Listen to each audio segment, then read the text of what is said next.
여러분 안녕하십니까? 눈이 녹아 비가 내리고 날씨가 풀린다는 절기상 우수인 2월 19일 월요일 프레스룸 라이브 시작합니다. 오늘의 주요 이슈부터 살펴봅니다. 정부의 의대 증원에 반발하는 이른바 빅5 주요 대형 병원 전공의들이 오늘까지 전원 사직서를 제출하고 내일부터 근무를 중단하기로 하면서 의료 대란이 현실화하고 있습니다. 초강경 입장인 정부는 조금 전 긴급 관계장관 회의를 열고 의료 공백 최소화를 위해 각종 대책을 마련했는데 정부와 의사들의 싸움에 피해는 환자들이 입는다는 지적이 나옵니다. 오늘부터 2월 임시국회가 시작돼 이른바 쌍특검법 재표결 여부와 선거구 획정안이 확정될지에 관심이 쏠립니다. 총선을 51일 앞두고 국민의힘은 오늘 수도권과 영남 지역을 대상으로 지역구 재배치를 논의하고 민주당은 이르면 오늘부터 현역평가 하위 20%에 속한 의원들에게 개별 통보를 시작합니다. 옥중 사망한 러시아 푸틴 대통령의 최대 정적 나발리의 시신이 시베리아의 한 마을 병원에 안치된 것으로 전해졌습니다. 시신에서는 경련으로 인한 다수의 멍자국이 발견된 것으로 알려졌습니다. 자, 프레스룸 라이브는 1분 뒤에 돌아오겠습니다.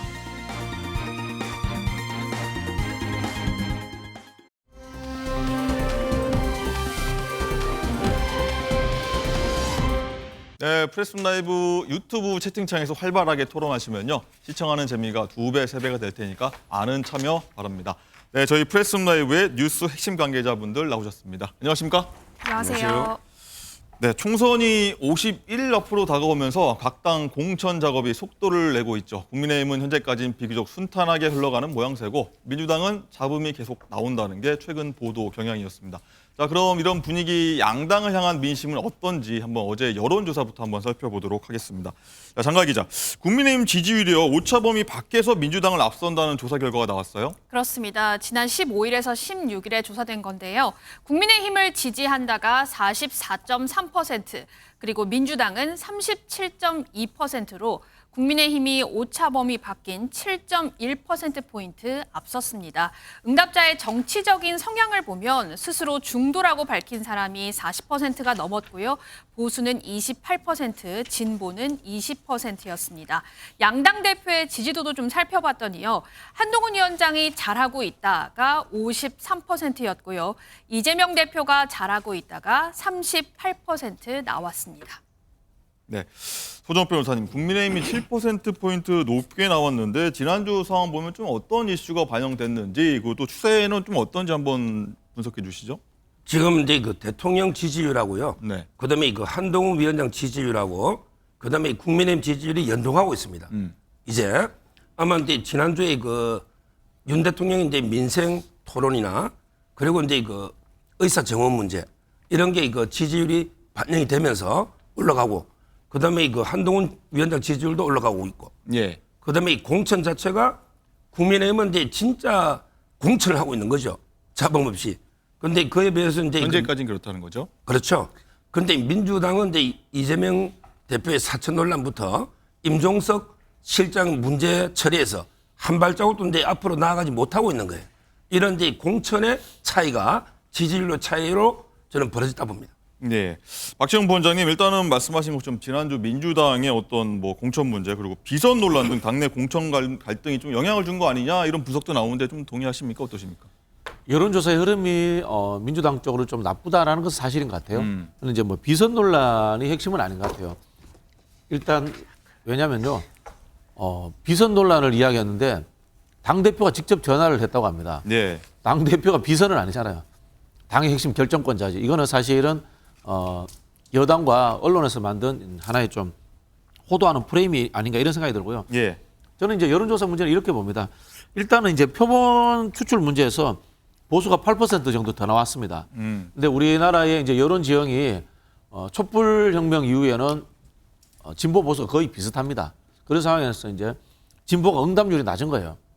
이건 앞서 말씀드린 것처럼 독재 정권이다라고 생각하는 야당 지지층들이 응답에 두려움을 갖고 있다라는 기본적인 설정이 존재하는 거고요. 예. 물론 그럼에도 불구하고 지금 여당이 뭐 얼굴에 뭐 연탄을 묻히던 뭐 어떤 또 이 말씀하신 것처럼 의사들 문제를 가지고 사회적 그 갈등인데 이게 사실 의미 있는 갈등입니다. 만들던 이런 것들을 계속해서 하니까 이슈를 주도하고 있는 건 사실이에요.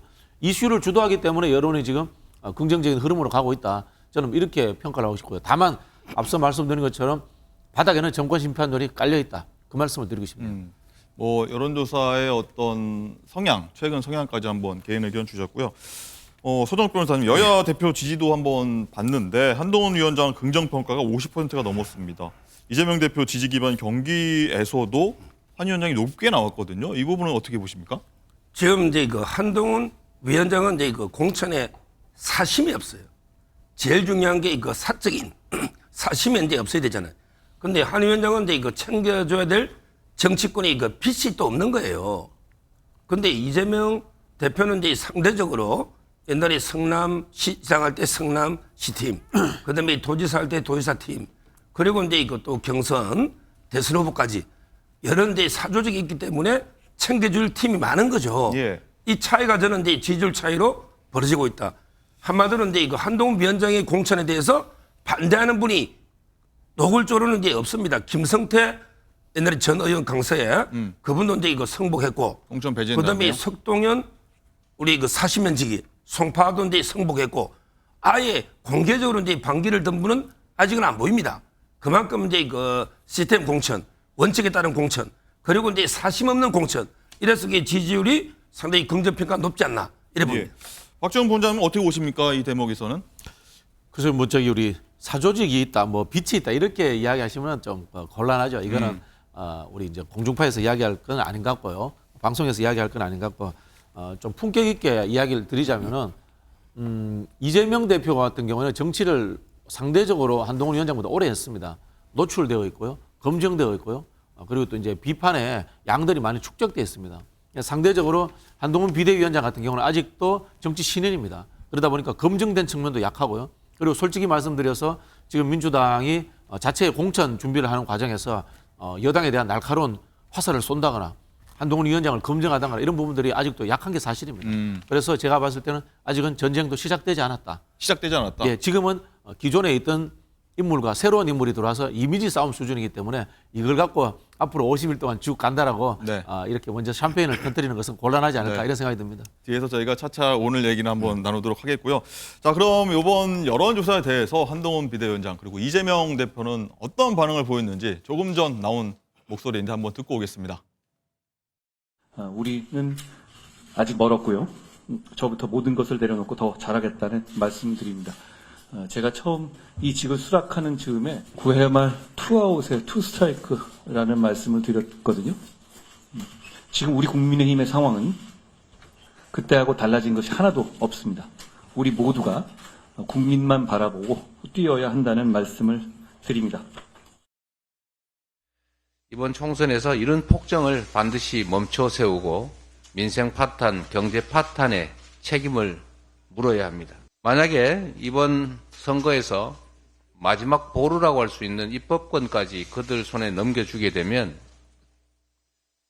정의와 상식이 다 무너진 그야말로 절대 왕정으로 복귀하지 않을까 심하게 우려됩니다. 경제 파탄은 계속될 것입니다.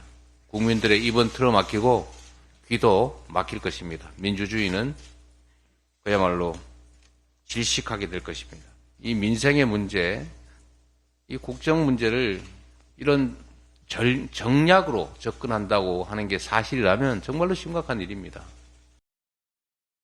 네, 여야 대표의 어떤 여론조사 반응 그리고 총선에 임하는 스탠스까지 한번 저희가 한번 들어봤고요.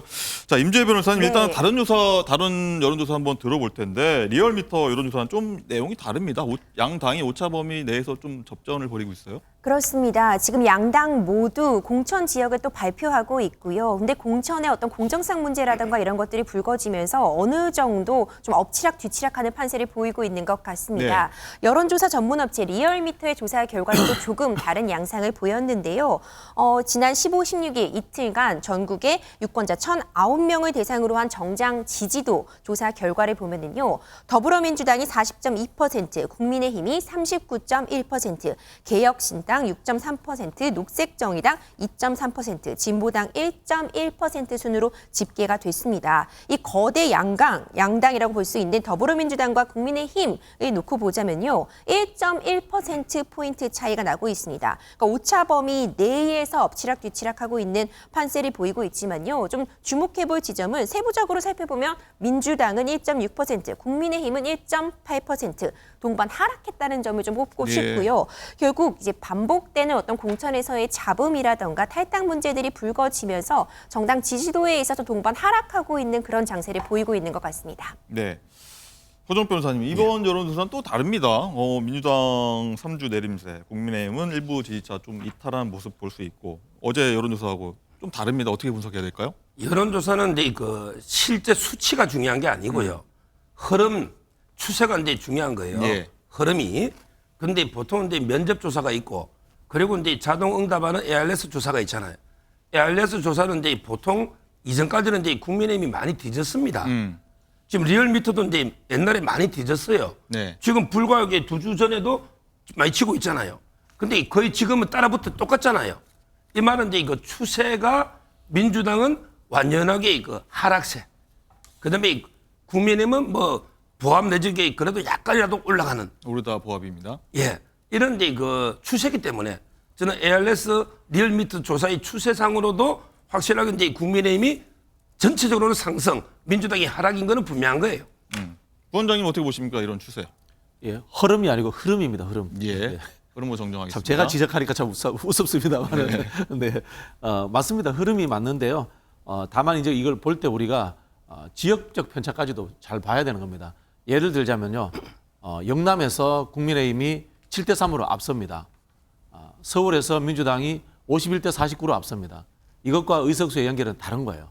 7대3으로 이기나 51대 49로 이기나 이기는 석은 의석수는 같은 겁니다. 네. 자, 그러면은 51대 49로 이기는 수도권의 의석수가 많습니까? 7대3으로 국민의힘이 이기는 영남의 의석수가 많습니까? 결과는 다르다는 겁니다.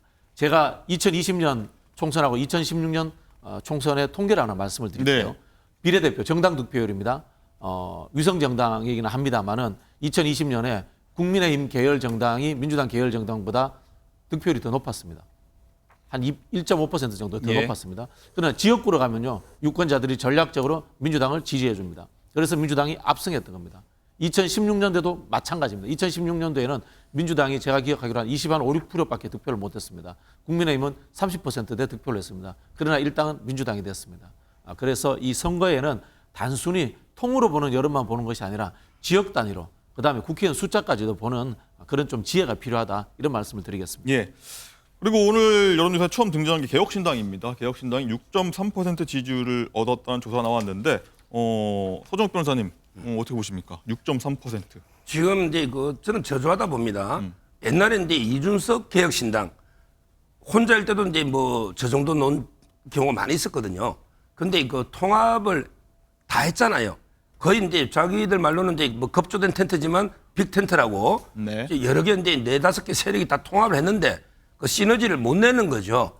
시너지를. 따라서 이제 뭐 저는 6.3이면 상당히 그 통합의 제3지대 전체적으로는 우리나라가 이제 무당파층은 많아요. 근데 그걸 흡수를 못 하고 있는 거죠. 따라서 상당히 저조한 지지율이다, 이렇게 평가합니다. 저조하다. 박정훈 부원장님도 동의하십니까? 동의합니다. 이거는 컨셉을 잘못 잡은 거죠. 역대로 이제 우리 제3당이 성공한 사례를 한번 보면 안철수당 2016년도에 예. 당 이름 죄송합니다. 기억을 못해서. 그다음 뭐 이인재 후보 이런 사람들도 있고요. 뭐 좀 더 올라가면은 뭐 옛날 분이지만 정주영 회장의 국민당 이런 당들이 생각납니다. 그럼 그런 당들은 어떻게 성공했느냐? 컨셉을 분명히 잡았습니다. 누구하고 싸울 것인가? 예를 들자면은 안철수 의원이 만든 2016년 국민의당 같은 경우는 오히려 민주당하고 싸웠습니다. 네. 민주당하고 싸워서 호남을 석권했습니다. 이준석 대표는 지금 문제가 뭐냐면요, 이낙연 대표와 합치면서 누구와 싸워야 될지를 잊어버린 거예요. 본인의 지지도가 왜 올라가느냐?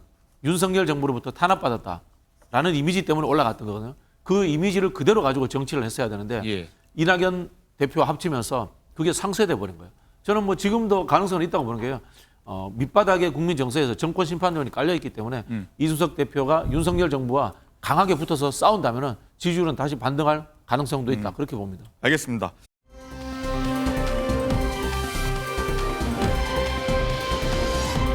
그렇다면 아직은 좀 비교적 문제 없이 순탄하게 가고 있다는 국민의힘 공천 관련 얘기부터 한번 시작해 보도록 하겠습니다. 이제 좀 반환점을 돌았다 이렇게 볼 수 있겠는데, 자 장가 기자, 전체 253개 지역구에서 현재까지 89명이 본선 직행이 확정했고요. 보면은 이제 용산 참모가 3명이 살았고 친윤이라는 김기현, 권성동 의원은 이번 단수 공천에선 빠졌어요. 네, 그렇습니다. 우선 대통령실 출시를 좀 살펴보면 주진우 전 법률비서관이 원래 하태경 의원의 지역구죠. 부산 해운대 갑에 단수 공천이 됐고요. 예. 그리고 이승환 전 행정관은 민주당 박홍근 의원이 지키고 있는 서울 중랑을에 단수 공천이 됐습니다. 전희경 전 정무일 비서관은 의정부 갑에 나갑니다. 또 김기현 전 당대표 같은 경우에는 울산 남구 을에 출사표를 던졌는데 단수 공천이 안 돼서요. 여기서 박맹우 전 울산시장과 경선에서 맞붙을 것으로 보입니다. 또 친윤계 권성동, 이철규 의원도 단수 공천에서는 배제가 됐습니다. 이렇게 국민의힘은 253곳 중에서 133곳에 대해서 결과를 발표한 상황인데요. 아직은 조정 대상 그리고 친윤계 핵심들의 공천 향배도 관심사여서요. 정영환 공관위원장의 말을 들어보시죠. 그거는 굉장히 큰 뉴스로 볼 수 있는데 우리는 그거를 존중하면서 기뻐하지만은 오히려 우리는 1% 뒤졌다 이런 마음으로 경선에 임하고 있습니다. 그것 때문에 흐트러질 이유는 없습니다. 그리고 우리는 우리 민주당이 우세한 지역 같은 경우에도 우리가 우선 후보를 내가지고 끝까지 경쟁을 할 겁니다. 네, 쭉 얘기 들으셨는데 소정 변호사님, 일단은 지역구 현역 컷오프, 텃밭인 영남권 물거리, 이 신호가 아직 없는 것으로 좀 나타났습니다. 공천 속도도 보면 수도권은 좀 빠르게 가는데 텃밭이죠. TK, PK 지역은 조금 천천히 가려는 좀 분위기가 좀 읽혀져요. 먼저 근데 이거 속도는요. 네. 항상 그랬습니다. 항상 근데 이거 흠지는 빨리 공천 확정을 지어야 제대로 이제 운동이 되니까. 선거 요새 빨리 하라. 그렇죠. 그런데 텃밭은 빨리 할 이유가 없죠. 따라서 이제 속도는 뭐 항상 그랬고요. 문제는 이제 그 현역 컷오프나 물갈인데 이걸 이제 분명히 해야 됩니다. 항상 이제 그 목표가 있고 수단이 있거든요. 목표는 이제 이기는 공천하는 게 목표예요. 근데 그 수단 중에 하나가 물갈입니다. 물갈이 자체가 목표가 되면 안 되는 거예요. 네. 물갈이는 이게 수단입니다. 저는 인위적으로 이제 뭐 물갈이 목표를 정해놓고 얼마를 이게 무조건 물갈이 해야 된다. 이런 거는 이제 안 맞고 이것도 이제 무조건 시스템에 따라서 원칙에 따라 해라. 그러면 이제 영남권 어떻게 하느냐? 정당 지지율이 있잖아요. 국민의힘. 지지율이 예를 들어 50이다. 그러면 이제 그 개인 의원 지지율을 봐서 50보다 넘으면 네. 지역구 이제 평가가 좋잖아요. 이런 분들은 공천을 주고 그다음에 정당 지지율은 낮다. 이런 분들은 물갈이 하는 거예요. 네. 물갈이도 딱 이렇게 시스템 원칙을 정해놓고 공정한 여론을 통해서 자연스럽게 물갈이 하면 이게 뭐 4년 전에 43을 넘든 아니면 이게 뭐 30도 안 되든 그게 중요한 게 아니란 말이에요. 저는 이기는 공천이 중요하고 물갈이도 원칙대로 하고 아마 이제 그렇게 할 걸로 예상이 됩니다. 현재까지는 그렇게 가고 있다 이렇게 예. 보시는 거죠.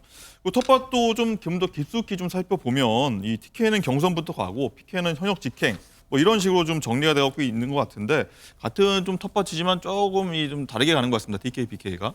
TK가 이제 그 훨씬 더 텃밭이죠. 예. PK는 이제 군데군데 민주당 강세 지역이 있습니다. 섞여 있는 거죠. 그러니까 이제 낙동강 벨트도 여러 개 있다 보니까 이제 그 서병수 실장부터 여러분들에게 보내고 있잖아요. 따라서 이제 그 PK는 아마 이제 그 흠지가 군데군데 있기 때문에 그 경쟁력 있는 현역들은 이제 빨리 공천해 주는 게 공천. 맞고 그리고 이제 돌리는 게 가능하죠. 그런데 TK는 진짜 텃밭이에요. 돌릴 데가 없어요. 예를 들어 이제 주호영 의원을 어디로 돌리겠습니까? 그러면 이제 결국 경선 줄 수밖에 없잖아요. 따라서 이제 TK와 PK는 좀 다르다 보면 돼요. 박지원 부원장님, 그리고 오늘부터가 사실 2월 임시국회 시작인데 뭐 도이치모터스 특검법, 뭐 쌍특검법 재표결 뭐 할지 말지 정할 수 있을 것 같은데, 자, 그런 면에서 볼 때 이제 국민의힘에서는 컷오프 굳이 서두를 필요 없다. 그래서 제가 봤을 때는 그 이탈 표체는 막자 이러는 것 같거든요. 그렇죠. 이제 도이치모터스 이제 김건희 씨 관련 특별법 예. 문제, 그다음에 이제 대장동 특검 문제, 이제 쌍특검 문제에 이슈가 됐을 때 최대 수혜자는 누구냐? 국민의힘의 현역 국회의원들이다. 그런 생각이 듭니다. 예. 혹시나 이분들을 컷오프를 해서 잘라버린다거나 공천에서 배제해버리면은 이분들이 어떤 억한 심정을 가지고 이 쌍특검에 찬성해버리면 어떡하느냐, 제의되는 과정에. 이런 부분들이 있기 때문에 그분들이 지금 최대 수혜자가 돼가지고 대통령실에서도 특별한 저는 작업이 없는 상황에서 경선을 가고 이런 상황이 아닌가 이렇게 추측을 하는데요. 예. 그럼에도 불구하고 불씨는 남아있을 것이다라고 이렇게 생각이 듭니다. 이 공천이라는 것이요. 하다 보면은 불만이 생길 수밖에 없습니다. 그리고 사실 이거는 불만은 어쩔 수 없는 거예요. 어떤 분들이 이런 이야기합니다. 공천이 잡음이 없으면 좋겠다. 그런 이야기 하는데 그거는 이제 공천을 행정 절차처럼 생각하면 잡음이 없는 게 네. 좋습니다만은 공천은 민주주의적 과정입니다. 민주주의는 원래 시끄러운 겁니다. 노무현 대통령이 그런 이야기 한 적이 있거든요. 갈등과 그다음에 시끄럽고 그리고 결국에는 마지막으로 통합하는 거다. 그런 이야기를 하거든요. 그런 부분에서 우리 그 유권자들도 언론에서 일부 이야기하는 과도한 경선에 대한 네. 공천에 대한 있지 않습니까? 이런 나쁜 이 여론에 대해서 너무 이렇게 흔들리실 필요는 없습니다. 원래 민주주의는 그런 겁니다. 근데 민주당도 사실 공천 배제된 분들이 이탈할 수 있는 거 아니겠습니까? 본회의에서 이탈할 수도 있는 거죠. 네. 예. 이탈할 수도. 이게 사실 조금 더 말씀드리자면은 예. 정치 선진국 같은 경우에 유럽 같은 경우는 100% 당원 경선을 하잖아요. 미국에는 오픈 프라이머를 하잖아요. 정당이 개입하지 않는 경선이 이루어집니다. 원래 민주적으로 하자면 그렇게 돼 있는데 한국의 정당 정치가 아직도 좀 내부에 이 중앙 집권적 시스템이 있다 보니까 그렇게 되는 것 같아요. 알겠습니다. 자, 임주혜 변호사님, 그리고 이 한동훈 위원장이 최근에 공천 확정된 후보자들한테 직접 연락을 돌리고 있다 하더라고요. 어떤 얘기하는 거죠? 네, 일일이 직접 연락을 돌리고 있다고 합니다. 한동훈 비대위원장 앞서서도요 살펴봤다듯이 공천관리위원장 정영환 위원장에게 경쟁력이 좀 확보된 후보는 빨리빨리 좀 추천해달라고 하면서 공천에 있어서 속도감 있는 모습 보여줬거든요.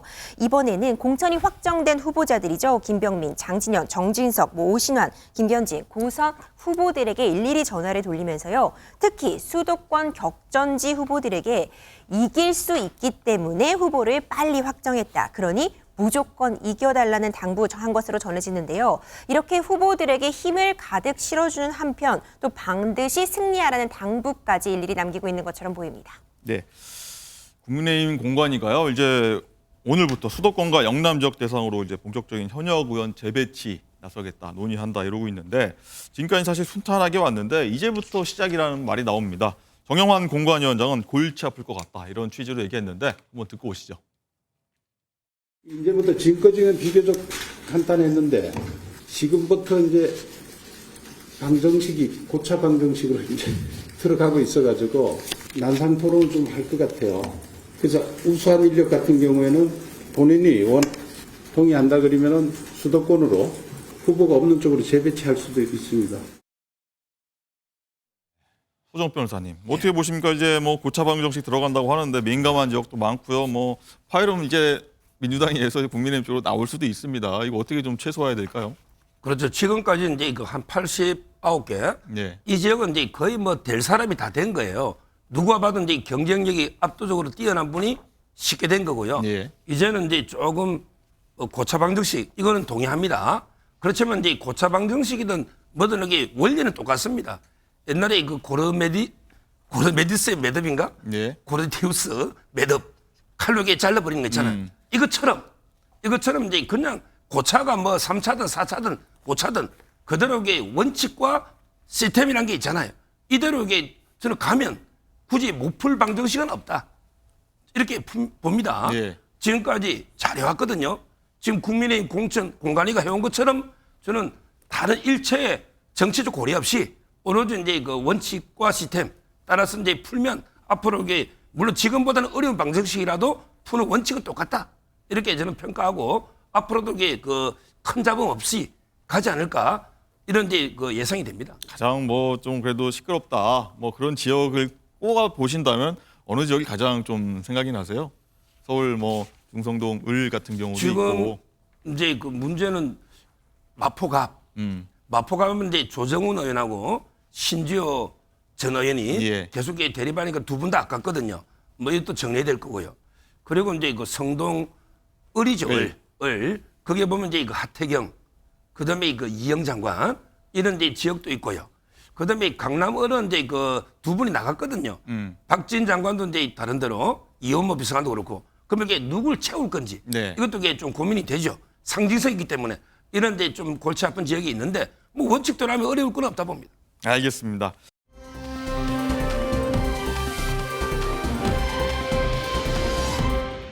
민주당 얘기하기 전에 이제 이번 총선에 좀 빅매치로 꼽히는 곳이 인천 계양을 아니겠습니다. 장관 기자 명룡이라고 합니다. 명룡대전 이재명 대 원희룡, 원희룡 대 이재명 두 사람이 어제 만났다고 해요. 그렇습니다. 지난 8일에는 인천 계양산 시장에서 원희룡 장관이 쳐다봤지만 이재명 대표는 그저 스쳐 지나갔는데요. 네. 이번에는 손도 잡고 인사도 했습니다. 인상적인 건 이재명 대표가 원희룡 장관에게 먼저 가서 손을 내밀었다는 점인데요. 6초에 불과한 이 찰나의 대화 보고 오시죠. 6초. 드리겠습니다. 부회장님께서는 오른쪽 자리 쪽으로 이동해 주시고요. 그리고 각 단체 클럽의 회장님께서도 오른쪽으로 와주시길. 부원장님 어떻게 보셨습니까? 지난번에 원희룡 장관이 인사 정도 할 수 있는 거 아니냐라고 SNS에 적었지 않습니까? 이번에는 또 이재명 대표가 가서 먼저 악수 인사를 청하네요. 어떻게 보셨어요? 아니, 저기 사람이 길 가다가 보이면 인사하는 거고 안 보이면 인사 안 하는 거죠. 그걸 이제 SNS에 올려가지고 억지로 이제 대립구도를 만들려고 하는 참 원희룡 장관도 애쓴다. 뭐 이런 생각이 듭니다. 그래 한번 우리가 생각을 해보십시오. 오늘도 우리가 그런 주제를 했는데 한동훈 장관이 전화하면은 격려하는 거고 이재명 대표가 전화하면은 비선입니까? 이 앞뒤가 안 맞는 이야기예요. 당 대표는 다 전화하는 거거든요. 다 눈에 띄면 또 같은 정치인들끼리 또 인사하는 겁니다. 그걸 당연시 여겨야 되는데 이걸 가지고 이제 억지로 이제 명령대전 이렇게 만드는 것 같은데요. 사실 물론 그래서 뭐 한동훈 비대위원장이 갔다. 그러면 명한대전 정도 되겠는데 원희룡 장관께 죄송합니다만은 지금 이제 대권주자 지지율이라든가 이런 걸로 좀 명동대전이라고 하기에는 좀 과잉으로 만들어준 것이 아닌가. 억지로 명령대전을 만들기 위해서 이런 SNS를 가지고 대립도 만들고 한다. 뭐 저는 그런 생각이 듭니다. 네. 조정욱 변호사님 어떻게 보시는지 궁금한데 사실 뭐 정치인들이 날 정말 센 날을 세우고 비판하다가도 또 만나면 또 웃으면서 또 악수를 해요. 저번에도 이제 그 의도적으로 피했다 봐야죠. 저번에. 이번에는 이제 그럼요. 이번에는 이제 워낙 그 공간이 좁으니까 피할 수가 없잖아요. 그러니까 이제 그 6초간 인사인 거고요. 지금 이제 우리 박진영 부원장님이 지금 뭐 명령 대전까지도 아니다. 마치 이게 상대가 안 되는 것처럼 이야기하는데 아니 상대가 안 되는 사람인데 조기 축구회까지 대표가 옵니까? 제가 여기 정치평론 10년에 조기 축구회 모임까지 당대표가 오는 거 처음 봤습니다. 네. 그만큼 이게 이재명 대표가 절박하니까 한 표가 급하니까 조기 축구 모임까지 대표가 가잖아요. 이게 저는 그만 의식하는 거고 이 여론조사는 이제 그 추이가 중요한데 그 이재명 대표는 이제 송영길 5선 물려받은 상태에서 현역 아닙니까? 근데 원희룡 장관은 이제 신인이거든요. 근데 지금 지지율 격차가 한 자리입니다. 선거가 50일 넘게 남았는데 한 자리입니다. 근데 추세가 계속 좁혀들고 있어요. 따라서는 지금 이게 이재명 대표가 상당히 위기감을 느끼고 있다. 그게 바로 조기 축구까지 온 원인이다 이래 봅니다. 네, 이 말씀 제가 이건 한 말씀 드려야 될 것 같아요. 우리 저기 변호사님이 출마를 안 해보셔서 그런 모양인데 해봤습니다. 지역구에서는 조기 축구에 무조건 가야 됩니다. 그거는 제가 봤을 때는 맞지 않고요. 이렇게 생각해요. 사자가 토끼 한 마리를 잡더라도 최선을 다해야죠. 저는 그런 부분에 있어서 이재명 대표도 지역구에서만큼은 한 사람의 그 출마자로서 최선을 다해서 지역 발전과 그다음에 그 국회의원으로서의 역할을 하기 위해서 원희룡 장관과 열심히 이렇게 경쟁하실 거다 그렇게 생각이 듭니다. 네, 지금 자막이 나가고 있는데 두 사람 지지율이 한 자리대다 이렇게 조정욱 변호사 말씀하셨는데 어떻게 봐야 됩니까? 한 자리나 나는 거냐, 한 자리밖에 안 나는 거냐, 어떻게 부원장 보십니까? 앞에서 말씀드렸잖아요. 네. 51대 49로 이겨도 이기는 겁니다. 이기는 정치는 우리 이제 제로섬 게임이라고 하잖아요. 소선거구제니까 이기는 게 중요한 거고요. 앞서 또 말씀드린 것처럼 실제로 이제 진보층들의 응답률이 높기 때문에 실제로는 좀 더 격차가 있을 것이다라고 그렇게 예측합니다. 네. 이 여론조사 나온 김에 서정욱 변호사님 일단 같은 기관의 2달 전 여론조사와 비교해 보면 격차가 9.2%포인트에서 8.1%포인트로 조금은 줄어들었습니까? 이게 좀 어떻게 좀 되리라고 좀 전망을 좀 해볼 수 있을까요? 그러니까 이제 추세만 보면 차이가 계속 줄어들 수밖에 없어요. 줄어들 거다. 왜냐하면 이게 이재명 대표는 현역이고 원희룡 장관은 이제 처음 도전하는 신인의 입장 아닙니까?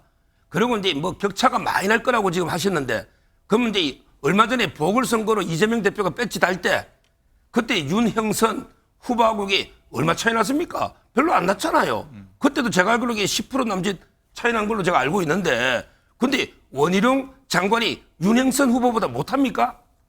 그렇잖아요. 저는 앞으로 이 추세가 계속 가다 보면 이게 점점점 좁혀지다가 뭐 약간 이게 농담 섞으면 0.73 정도 이기지 않을까 원희룡 이렇게 굉장한 봅니다. 접전이 될 거다. 예. 예, 알겠습니다. 좀 뭐 서정욱 변호사하고 제가 500원 내기도 할 자신은 500원 내기 하실 있는데요. 좁혀지는 건 사실입니다. 네. 왜냐하면요. 원희룡 장관은 유명하지만은 개항에 와 있는 원희룡은 사람들이 인지가 부족하게 되어 있습니다. 그런 부분에서 좁혀지긴 하는데 뭐 뒤집고 이런 거는 쉽지 않을 겁니다. 알겠습니다.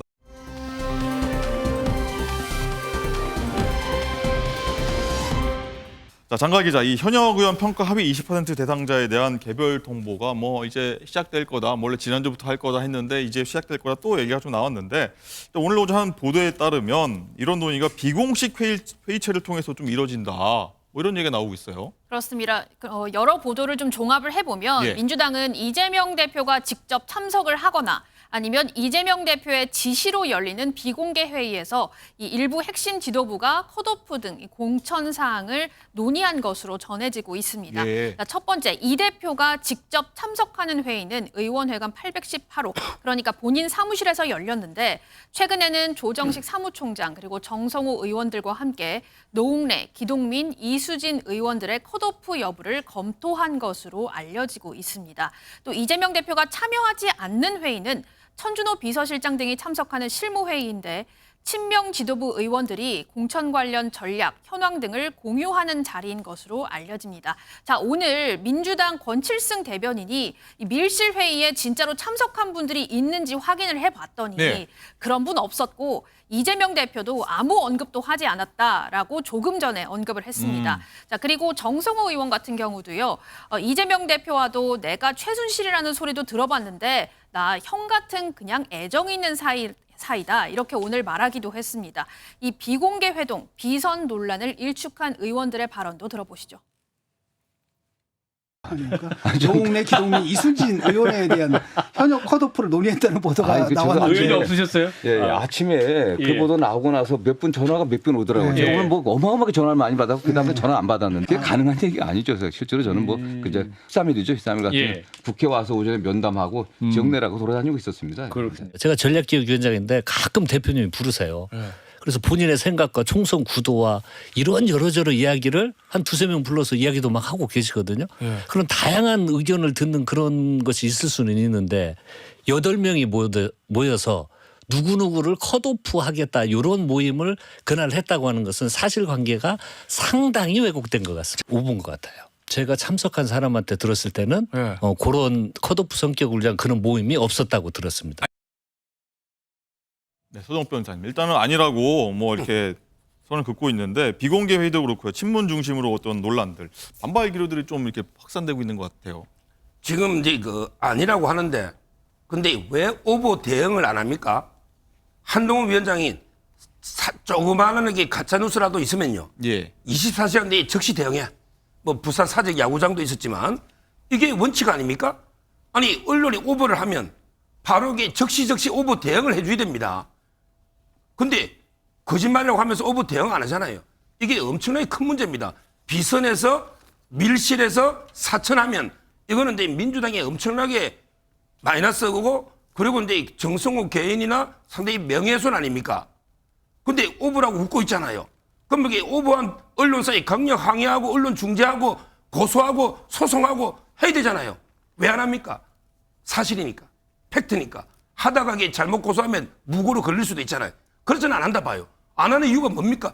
저게 언론사가 아무 증거 없이 보도할 수 있을까요?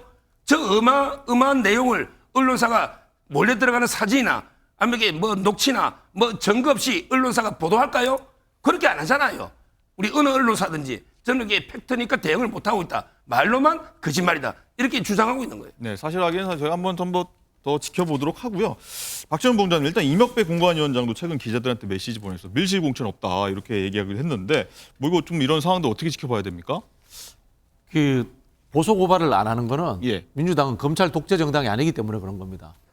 검찰 독재 정당은 예. 조금이라도 수틀리면 그냥 고소 고발 막 날립니다. 근데 민주당은 검찰 독재 정당이 아니기 때문에 이 정치적 사안에 대해서 고소 고발을 하는 것은 아니고요. 지금 명단 나온 분들 보십시오. 전부 다 공천에 관련된 당직자들이에요. 뭐 정무실장, 전략기획위원장, 그다음에 사무총장, 조직부총장 그 사람들이 모여서 하는 게 그게 무슨 밀실사천입니까? 제가 앞서 말씀드렸잖아요. 당대표가 전화했는데 비선이 개입했대요. 당대표가 비선인 당이 세상에 어디 있습니까? 그게. 우리가 지금 어디 뭐 숨어서 하는 지하 정당도 아니고요. 이게 이런 식으로 이야기하시면 안 되는 겁니다. 그리고 우리 서변께서도 이제 정당 실무나 이런 거 안 해보셨으니까 이렇게 말씀하시는데 두 가지 측면이 있습니다. 공천이라는 것이 예. 국민들과 당원들이 참여하는 민주적 절차라는 의미가 있고요. 또 한편으로 보면은 행정적으로 인사적인 성격을 가지고 있습니다. 그 전에 사람들을 선정하고 그런 문제. 인사라고 하는 것은요. 우리 방송국도 마찬가지 아닙니까? 발표되기 전까지는 비밀주의가 지켜줄 수밖에 없습니다. 비밀주의라는 것과 사천이라는 것은 완벽하게 다른 겁니다. 비밀이 사전에 새나가면 어떻게 됩니까? 혼란스러워집니다. 그런 부분에 있어서 지금 당의 주요 직책을 맡고 있는 분들이 모여서 보이지 않는 곳에서 회의를 했을 뿐이다. 저는 그렇게 생각을 합니다. 이걸 가지고 사천이라고 하면 말이 안 됩니다. 정확하게 좀 저는 행정 절차라는 것을 구별할 줄 알아야 된다. 그런 생각이 듭니다. 네, 손옥 변호사님. 저기 두 가지만 반박하면 예. 다 당직자라 했는데 근데 이거 민주당의 친명 좌장이라는 당직이 있습니까? 제가 지금 이게 정성호 의원 이야기하고 있는 거예요. 예. 이분이 당직자입니까? 친명 좌장 이런 당직이 있습니까? 이걸 이게 묻고 싶고요. 그다음에 뭐 검찰 독재 때문에 검찰 고소 안 한다는데 그럼 이게 언론중재위원회 중재는 해야 되는 거 아닙니까? 최소한에게 오보면 정정해달라든지 반론을 달라든지 언론중재위원회 왜 안 합니까? 그 두 가지를 묻고 싶어요. 알겠습니다. 제가 알기로 정성호 의원은 네. 이름이 안 나오는 걸로 알고 있습니다. 한번 저희가 정성호 의원한테는 해봐야겠고. 언론에서 이제 예, 의견을 물었던 걸로 알고 있고요. 예. 거기에 대해서 정성호 의원이 본인의 개인적 의견을 많이 응답했을 뿐이지 그런 회의에는 제가 알고 있는 걸로는 참석하지 않은 걸로 알고 예, 있습니다. 저희가 한번 확인해 보도록 하겠습니다. 네네. 그리고 장가 기자, 그리고 이번 총선에 출마하는 이재명 대표 측근 중에요. 뭐 상당수가 비명계 지역구나 민주당 텃밭에 출마 중이다, 준비 중이다 이렇게 얘기가 나오고 있어요. 그렇습니다. 이번에는 친명도 아닌 찐명 얘기를 좀 해야 할 것 예. 같습니다. 지난 8월에 이재명 대표의 보좌관, 보좌진 외에 9명의 특별 보좌관, 그러니까 특보가 임명이 되거든요. 그런데 이 9명 중에 7명이 총선에 출마를 하는데 6명이 민주당 현역 의원이 있는 곳으로 출마를 합니다. 안태준 특보 같은 경우에는 경기 광주 을에 출마를 하는데요. 얼마 전에 문학진 전 의원이 이곳에 출마하려다가 이재명 대표에게 안태근 후보가 적합도 조사에서 가장 높았고 문 전 의원이 꼴찌다라면서 불출마를 권유받은 일이 있는 것으로 알려졌죠. 또 모경종, 천경배 후보 등 이재명 대표가 성남시장, 경기도지사 시절에 인연을 쌓은 인물들도 비명계 지역구에 도전합니다. 네. 그리고 임주혜 변호사님, 그리고 주말 동안에 지역구 현역 중진이 후보군에서 이제 제외된 설문조사를 두고서 이런저런 말들이 굉장히 많이 나왔어요. 그렇습니다. 한참 공천이 진행되고 있는데 여론조사 의미 없이 했을 리가 없잖아요. 다양한 가상 시뮬레이션에 돌려보고 있는 것으로 보이는데 예. 이 현역 의원을 제외하고 영입 인재 등을 국민의힘 후보와 대결을 붙인 여론조사를 민주당 측에서 실시한 것으로 확인이 됐습니다. 앞서 살펴본 것처럼 현역 의원 하위 20%에 대한 개별 통보가 금명강 이루어질 예정이라 이번 여론조사 결과에도 좀 촉각이 곤두세워졌는데요. 좀 지역구별로 좀 살펴보자면요. 마포갑 지역에서는 현역인 노웅래 의원이 빠지고 영입 인재인 이지은 전 경무관과 그리고 김남근 변호사의 경쟁력을 확인하는 그런 여론조사가 이루어졌고요. 인천 부평을에서도 사선 홍영표 의원이 빠진 채 이동주 의원과 영입 인재 박선원 전 국가정보원 1차장에 대한 그런 여론조사가 실시가 됐습니다. 광주 서구 갑의 경우에도요. 송갑석 의원이 여론조사 결과에서는 빠졌었고 이외에도 친문 사선 의원이 이인영 의원이 서울 구로갑 등에서 현역 의원 중에서 제외가 되고 여론조사가 실시된 것으로 보아서 이와 관련해서 여러 가지 이야기가 또 예측이 난무하고 있습니다. 네. 박지원 부원장님, 이런 현역을 빼고 여론조사 돌리는 것, 뭐 당사자 입장에서는 이렇게 반발할 수가 있는 건데 뭐 흔한 경우로 봐야 됩니까? 뭐 어떻게 봐야 됩니까? 일단 첫 번째는 이게 과연 당에서 돌렸는가? 네. 라는 것이 확인이 돼야 됩니다. 문학진 의원의 주장일 뿐이 지금 확인은 안 되고 있습니다. 그게 우리가 이제 전제하고 들어가야 되고요. 이제 586들인데요. 한동훈 비대위원장은 국민의힘에서 586 청산하라면서요. 자꾸 청산하라고 그러니까 민주당도 그게 이슈가 되니까 과연 청산해야 되는지 한번 본 거 아니겠습니까? 그리고 그분들이 오랫동안 지역구에서 정치했기 때문에 그분들의 경쟁력만큼 다른 분들이 나오는지 그걸 한번 들여다보는 거예요. 정당은 원래 이렇게 하는 겁니다. 제가 앞에서도 말씀드린 것처럼 이 경선의 과정은 민주적으로 해야 되지만요. 투표하는 과정은 네. 그 전략적인 선택을 위한 행정 절차라고 하는 것은 비공식적인 하나의 상황도 존재할 수밖에 없는 겁니다. 우리가 예를 들어서 지금 방송을 하기 전에 대기실에서 사전에 이런저런 이야기 하지 않습니까? 서정국 변호사하고 자고 뭐 이런 주제로 이야기합시다. 이런 이야기도 하는 거고요. 세상사라는 것이 모든 것이 공식 위에 테이블 회의만 존재하는 것이 아니고 비테이블적인 회의도 존재하고 있는 겁니다. 그런 것들을 가지고 트집을 잡아버리면은 제가 보기에는 세상이 돌아가지 않을 것 같은데요. 자, 그리고 뭐 이런 민주당에서 뭐 아까 말씀드렸지만 비선 논란에 뭐 공천 뭐 잡음들 많이 했는데 그러면서 좀 나온 보도가 이재명 대표의 새 조언 그룹이 있다. 그래서 이재명계, 신명계라고도 불리는데 서정욱 변호사님 뭐 대표적인 인사 누구라고 좀 파악을 하고 계시죠? 지금 이제 옛날에는 7인회가 있었거든요. 예. 근데 7인회가 이제 김남국 탈당되고 임종성 의원도 이게 사법 처리나 여러 가지로 예. 거의 와야 되고요. 아마 이제 그 새로 떠오르는 이런 게 아마 사무 지금 수석 부총장이죠. 김병기 이분이 있는 거고요. 그다음에 인천의 그 연수에 박찬대 최고위원. 예. 그다음에 옛날에 이준석하고 했던 노은병 이준석 대표 지역구 거기에 김성환 이런 분들이 이제 이재명계다. 네. 이런 데 그 언론 보도가 많이 나오고 있고 그다음에 조금 전에 우리 박진영 부원장님 말씀 중에 뭐 여론조사를 누가 했는지 아닌지 뭐 논란이 됐는데 예. 근데 이거 문학진 의원이죠. 그 지역에 여론조사를 가지고 이재명 대표가 전화한 거예요. 이재명 대표가 문학진 전 의원께 전화해가지고 형님이 꼴찌다. 이러면서 여론을 언급하면서 안태준 특보가 31이고 그다음에 신동은 광주시장 했던 11%, 그다음에 박덕동 11%, 그다음에 형님이 7% 꼴찌니까 불출마하라.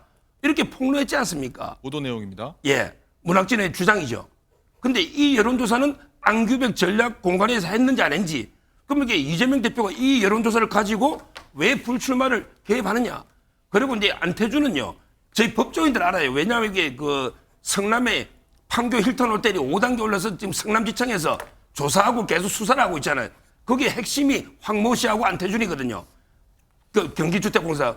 저희 법조인들은 잘 알지만 일반 광주 어른 안태준 잘 모르잖아요. 네. 근데 어떻게 현역 시장보다 3배가 높은지 납득이 안 되는 여론조사가 나오고 있는 거예요. 예. 부원장님, 뭐 신명계 어떻게 보십니까? 신명계 의원들. 제 이름은 없더라고요. 네, 아닙니까? 아까 보니까요. 이제 이 뭐 원외들 이야기가 나오는데 민주당 현역 국회의원들이 많아요. 그러다 보니까 원외들이 가서 붙으면서 다 나 친명계야, 나 친이재명계야 이렇게 이야기를 하는데 제가 아까 이분들 성함들 봤거든요. 예. 저보다도 이재명 대표하고 훨씬 먼 사람들이요. 제가 봐도 보이지도 않는 사람들. 근데 다 친명이라고. 원래 원외들은 다 그렇게 해요. 다 지금 국민의힘에서도 나 다친 한동훈계다 이렇게 이야기하지 않습니까? 그렇게 하는 거다 이렇게 좀 말씀을 좀 드리고 싶고요. 예.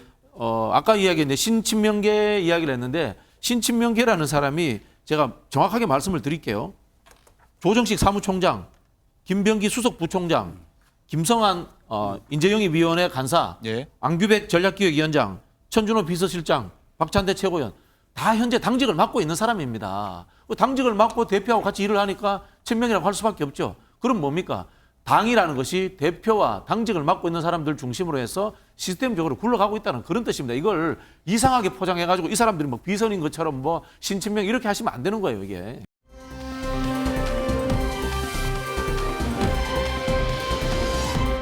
개혁신당이요. 굉장히 집안 싸움이 격화하고 있습니다. 이낙연 대 이준석. 이 구도로 정면 충돌하고 있는데 정치권에서 굉장히 많은 말들이 나오고 있습니다. 장가 기자, 이 합당한 지 열흘밖에 안 됐는데 굉장한 잡음이 일고 있고 오늘 오전 회의에서도 막 고성이 오갔다고 해요. 상황 좀 전해주시죠. 네, 그렇습니다. 우선 어떤 문제로 싸우고 있는지 먼저 정리를 좀 해드리자면 수면 위로 드러난 건 2가지로 추릴 수 있을 것 같습니다. 총선 선거운동 주도권 누가 쥐느냐, 그리고 배복주 전 정의당 부대표 입당 문제입니다. 개혁신당은 지난 9일에 전격적으로 뭉쳤는데요. 말씀하신 것처럼 합당 열흘 만에 내용이 커지고 있습니다. 자, 오늘 선거 캠페인과 정책 결정 위임 등을 놓고 개혁신당이 최고위원회 회의를 했는데 회의실 내부에서 고성이 오가고 이낙연 대표 그리고 김종민 최고위원은 회의장을 먼저 빠져나갔습니다.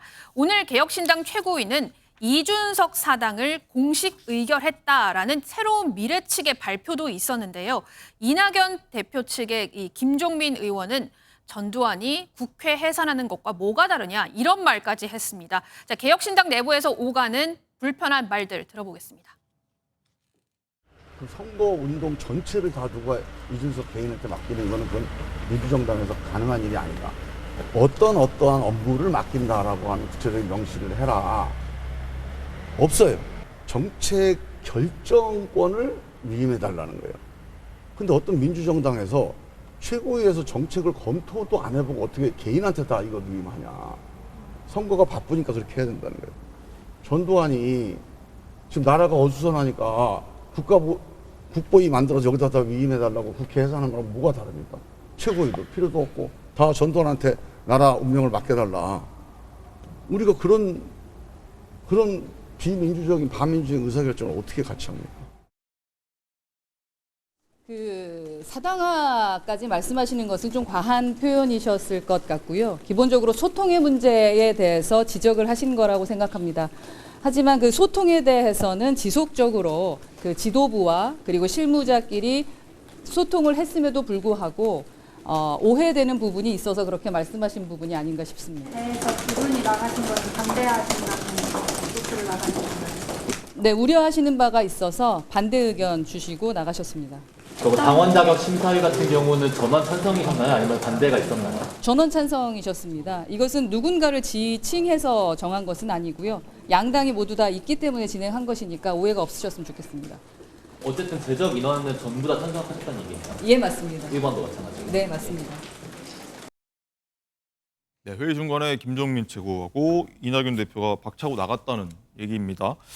자, 임재 변호사, 그리고 이런 김종민 최고위원 말에 김용남 정책위원장도 좀 맞받아친 부분이 있어요. 네, 이낙연 대표 대 이제 이렇게 보면은 사실상 어떤 내용이 정말 눈 밖으로 드러난 그런 상황으로밖에 평가할 수 없을 것 같은데요. 이 김종민 최고위원의 경우에는 지금 선거 운동의 전권을 이낙연에 줘야 한다 이렇게 좀 주장을 하고 있고요. 이에 대해서 김용남 그 정책위의장도 바로 맞받아쳤습니다. 법적 대표가 이준석 대표다. 전결로 정책 발표를 하자는 것인데 여기에 어떤 문제가 있느냐 이렇게 바로 맞받아치면서요.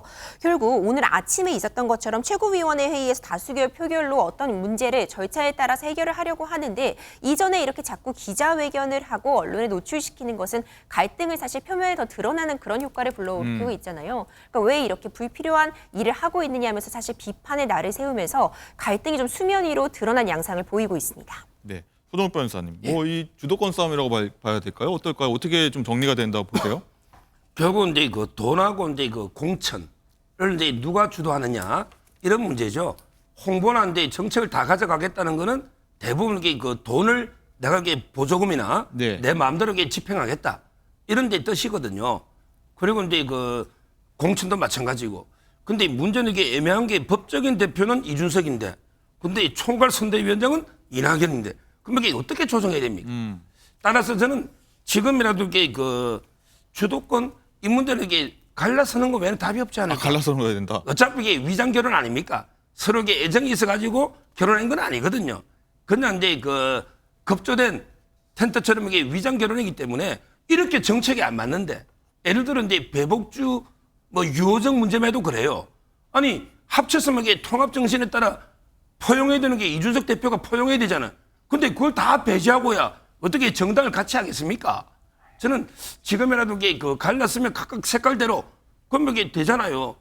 뭐 이준석 대표도 이게 본인 소신대로 하는 거고, 그다음에 이낙연 대표도 호남에서 본인 소신대로 하는 거고, 갈라서는 거 외에는 이게 화해할 방법이 안 보인다 이래 봅니다. 네, 말씀하신 대로 이제 배복주 전 정의당 부대표 합류로 뭐 기존 당원들의 항의 좀 있었고, 또 이준석 대표는 또 배 전 부대표한테 당직과 공천 주지 않겠다 뭐 이렇게 해서 좀 많이 반발을 하고 있는데, 여기에 대해서도 김종민 최고위원이 한마디 했습니다. 듣고 오시죠.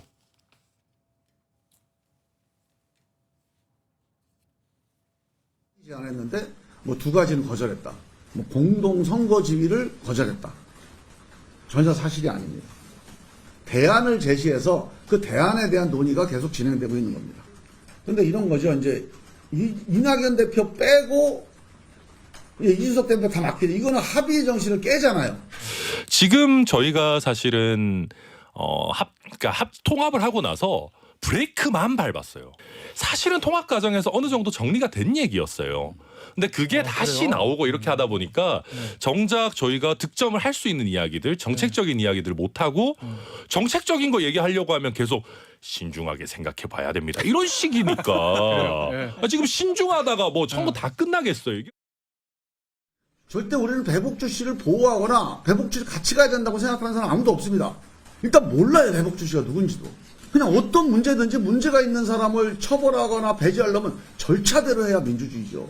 전작년 시위를 주도한 사람이 이렇게 얘기하는데 그것도 사실관계가 뭐 확정이 돼야 이런 증거가 있으면 우리가 대책을 세워서 처리하면 되잖아요. 그러면 옛날에 이준석 대표 윤석열 정당에서 몰아낸 거고 뭐가 다릅니까? 그게. 지지자하고만 같이 가는 정치는 좋은 정치 아니에요. 그 이재명 팬덤 정치, 개딸 정치 그렇게 한 거 아닙니까? 그래서 지금 어려워지고 있잖아요. 네, 뭐 성대모사도 나오고 배복주 누군지 모른다 뭐 이런 얘기도 나오는데 박정훈 부원장님, 뭐 이준석 대표는 일단 당원 자격 심사가 뭐가 문제냐 이런 입장입니다. 그 이준석 대표가 우리 이낙연 전 대표나 김종민 의원 같은 분들이 왜 민주당에서 나왔는지 이제 좀 아시게 될 거예요. 같이 당을 하려고 하는 사람한테 이게 전두환이다 이런 식의 비유하는 것은 과도합니다. 과도합니다. 그런 비판들을 민주당 내부에서도 했던 거예요. 자, 이인데 이준석 대표하고 이낙연 대표의 정당을 바라보는 시각 자체가 달라요. 이낙연 대표는 민주당 내에 열렬 지지자들이 싫어서 나가신 분이에요. 이낙연 대표는. 근데 이준석 대표는 국민의힘 내에서 당원들에 의해서 대표가 되신 분들이에요. 당원들이 지지를 받고 있고 그 당원들이 지지를 계속해서 받고 싶은 분이에요. 당에 대한 생각 자체가 다른 겁니다. 그런 부분들이 있는데 안 맞는 분들이 합치니까 이런 일이 이제 벌어진 거고요. 배복주 씨 문제는 정당이 가치와 철학을 하는 거죠. 가치와 철학이 맞지 않으면은 당원 자격 심사에서 못 들어오게 하는 게 당연한 겁니다. 이거 정당이 당연 논리입니다. 근데 이 김종민 의원이라든가 이 정당을 이합집산의 문제로만 보고 있는 거예요. 이렇게 보시면은 국민들이 어떻게 보겠어요? 우리 서정욱 변호사 말씀하신 것처럼 이익을 위해서 유장 결혼한 당이다. 이렇게 볼 수밖에 없는 거예요. 저는 보수면 보수, 진보면 진보, 그리고 또 윤석열 정부에 대해서 어떻게 심판할 거면 심판하자. 명확하게 하고 해야지만이 이준석 대표의 앞날에 저는 미래가 보일 수 있다. 이 말씀 드리고 싶어요. 네, 서정욱 변호사님. 그리고 당사자인 배복주 전 부대표 입장이 나왔는데 이준석 대표가 자신이 이제 전장현 대표의 배우자라는 이유로 정치적 연좌제, 정치 폭력 행사하고 있다. 뭐 이렇게 반발하고 있어요. 뭐 저는 이제 그 입장에 공감해요. 이분이 남편이 그 박경석 씨인가 전장현 대표잖아요. 예, 저희가 흔히 방송에 많이 나왔었죠. 근데 전장현하고 이제 이준석 대표하고 오랜 그게 그 구원이 있죠. 그러다 보니까 이제 배제하는 게 저는 그렇게 의심이 들고 이걸 이제 결혼으로 비유해 보면요. 이준석 대표나 이낙연 대표는 이게 한 번 이혼했던 사람들 아닙니까? 각 당에서 이게 쪼개서 그래서 이게 이혼한 사람끼리 재혼을 한 거예요. 그러다 보면 이게 옛날에 데리고 있던 자녀들 있잖아. 서로 이게 껴안아야죠. 제가 재혼하면 배우자가 옛날부터 낳은 자식들이 있을 거 아니에요. 그럼 이게 이준석 대표 그 비유입니다. 이낙연 대표가 데리고 있던 자식들이 있을 거 아닙니까? 거기에 배복주 대표가 이제 그리 간 거예요. 정의당에서. 그러면 이게 재혼했으면 옛날 그 애들도 이게 껴안아야지. 왜 배제합니까? 저는 이준석 대표가 배복주 씨를 이게 배제하는 이 이유를 도저히 납득이 안 됩니다. 이런 게 어떻게 통합합니까? 아니, 당신 뭐고 애들 다 놓고 가라. 이게 말이 안 되잖아요. 비유적으로. 네. 박지원 부원장님, 일단 뭐 여러 세력이 뭉쳐서 사사건건 이제 부딪히고 이견이 있는 상황인데 총선까지 뭐 합치된 의견을 낼 수 있을까요? 결국은 여론조사에 의해서 좌지우지됩니다. 이낙연 대표가 대권 주자나 정당 지도자로서 여론조사가 많이 나오는지 이준석 대표가 많이 나오는지 저는 여론조사에 의해서 좌지우지될 것이다. 그런 생각이 들고요. 이준석 대표가 과정에서 실수하신 거예요. 황금알을 낳는 거위를 배를 갈라버린 거예요. 지금 당장 국회의원 의석수가 4석, 5석이 필요하다 생각해가지고 너무 섣부르게 합당한 겁니다. 합당 안 하고 반윤석열 정선에 앞장서는 이준석, 윤석열 대통령으로부터 탄압받은 이준석, 그 하나의 정치적 슬로건을 끌고 갔더라면 지지율 계속 잘 나갔을 거예요. 그때 되면은 아마 이낙연 대표라든가 다양한 군소정당 세력들은 이준석 대표 밑으로 모일 수밖에 없었을 거예요. 근데 이게 의석수에 갑자기 여기 꽂혀가지고 갑자기 끌어모으면서 이런 좀 상황이 벌어지지 않았나 이런 생각이 듭니다. 지금 듣다 보니 드는 생각이 서정욱 변호사님, 이렇게 좀 시끌시끌한데 개혁신당이 예를 들어 민주당과 국민의힘 공천 배제돼 컷오프된 의원들이 뭐 올 수도 있는 거 아니겠습니까? 이런 모습 보고서 쉽게 올 수 있을까요? 그런 건 이제 그 오고 싶다가 이게 또 정이 떨어지니까 이렇게 싸우면 아마 이제 그 많은 사람들이 저는 오히려 이제 오고자 관심을 가지다가도 이제 그 마음 바꾸지 않을까. 특히 이제 국민의힘 쪽에서는 거의 안 갈 것 같아요. 국민의힘 쪽에서는 이제 이준석 대표가 이제 이미 진보 진영으로 포획됐다 보기 때문에 다만 이제 민주당 진영에서는 일부 이제 이탈 세력이 이낙연 대표 쪽으로 가지 않을까 이래 보입니다. 알겠습니다. 부원장님 그리고 양양자 원내대표하고 금태섭 최고위원 이분들이 어느 쪽에 힘을 실어줄지도 좀 관심 아니겠습니까? 어느 쪽으로 좀 힘을 실으려고 보세요? 그래서 제가 말씀드리잖아요. 여론조사 잘 나오는 쪽으로 힘을 실을 여론조사에 갈 거다. 왜냐하면은 가치 철학이 아니잖아요. 금방 우리 이제 말씀하신 것처럼 이 모임 자체가 국회의원이 되기 위해 가지고 네. 가설 정당 만들듯이 갑자기 만들었기 때문에 이기는 쪽으로 줄 선다. 저는 그런 느낌이 듭니다. 알겠습니다.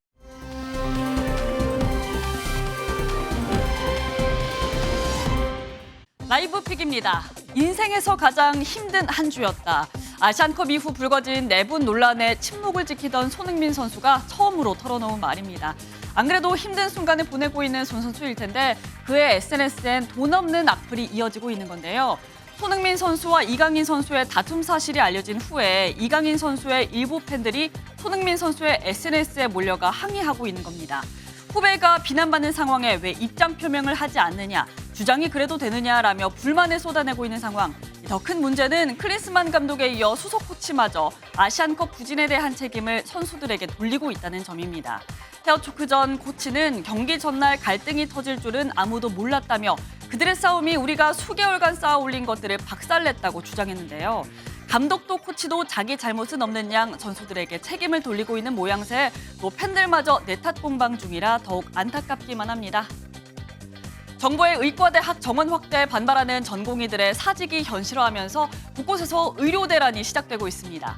이미 잡아놨던 수술의 일정이 미뤄지고 심지어는 취소되기까지 하는 초유의 사태가 벌어지고 있는데요. 한 남 환자는 환우들이 모인 커뮤니티에 입원 안내 문자가 오지 않아 전화해보니 일단 대기하라고 한다. 입원해도 수술이 취소될 수 있다더라고 전했고요. 또 다른 환자는 쌍둥이 출산을 하루 앞두고 수술 취소 통보를 받았다며 분통을 터뜨리기도 했습니다. 한시가 급한 환자들에게는 날벼락 같은 소식인데요. 문제는 마땅한 대책이 없다는 겁니다. 죄 없는 환자와 가족들은 현실로 닥친 의료 대란에 애만 태우고 있는데 가족의 아픔을 손 놓고 지켜볼 수밖에 없는 이들의 마음을 생각한다면 의료 공백을 최소화할 대책이 절실히 필요할 때입니다. 지금까지 라이브픽 전해드렸습니다.